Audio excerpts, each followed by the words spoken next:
एक समय की बात है, भारत के एक छोटे से गांव में, जहां एक 10 साल के छोटे से लड़के निक नामक था। वह अपने माता पिता के एकमात्र बेटे थे। निक के पिताजी एक व्यस्त व्यापारी थे जो अपने बच्चे के साथ समय बिता पाने में सक्षम नहीं थे।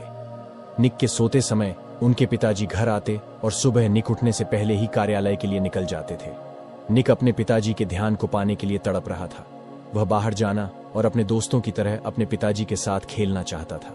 एक दिन निक शाम को अपने पिताजी को घर पर देखकर आश्चर्यचकित रह गया। निक ने कहा, पिताजी, आपको घर पर देखकर बहुत आश्चर्य हुआ। हाँ बेटा, मेरी मीटिंग कैंसिल हो गई है, इसलिए मैं घर पर हूँ, लेकिन 2 घंटे बाद मुझे फ्लाइट पकड़नी है, उसके पिता ने जवाब दिया। कब तक लौटोगे? कल दोपहर।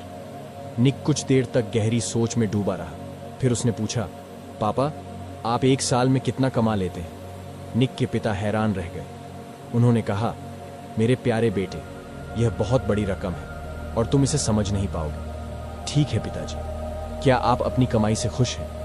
हाँ मेरे प्रिय, मैं बहुत खुश हूँ और वास्तव में मैं कुछ महीनों में अपनी नई शाखा और एक नया व्यवसाय शुरू करने की योजना बना रहा हूँ। क्या यह बढ़िया नहीं है? हाँ पिताजी, मुझे यह सुनकर खुशी हुई। क्या मैं आपसे एक और प्रश्न पूछ सकता हूँ? हाँ दोस्त। पिताजी, क्या आप मुझे बता सकते हैं कि आप एक दिन या आधे दिन में कितना कमाते हैं? निक, तुम ये सवाल क्यों पूछ रहे हो? निक के पिता हैरान थे, लेकिन निक दृढ़ थे। कृपया मुझे उत्तर दें। क्या आप कृपया मुझे बता सकते हैं कि आप 1 घंटे में कितना कमाते हैं? निक के पिता ने हार मान ली और जवाब दिया, यह लगभग 200 रुपए प्रति घंटा होगा। निक ऊपर अपने कमरे में भाग गया और अपना गुल्लक, जिसमें उसकी बचत थी, लेकर नीचे आया। पिताजी, मेरे गुल्लक में 5000 रुपए हैं। क्या आप मेरे लिए 2 घंटे निकाल सकते हैं?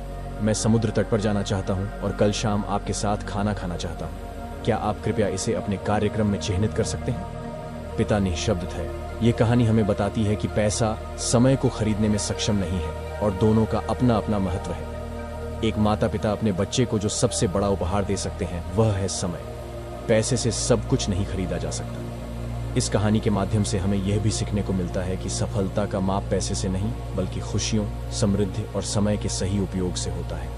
निक ने अपने छोटे से गुल्लक में जमा की गई बचत के माध्यम से यह बताया कि छोटी सी मेहनत से भी हम किसी भी समय मुश्किल का सामना कर सकते हैं और अपने लक्ष्यों की प्राप्ति के लिए समर्पित रह सकते हैं।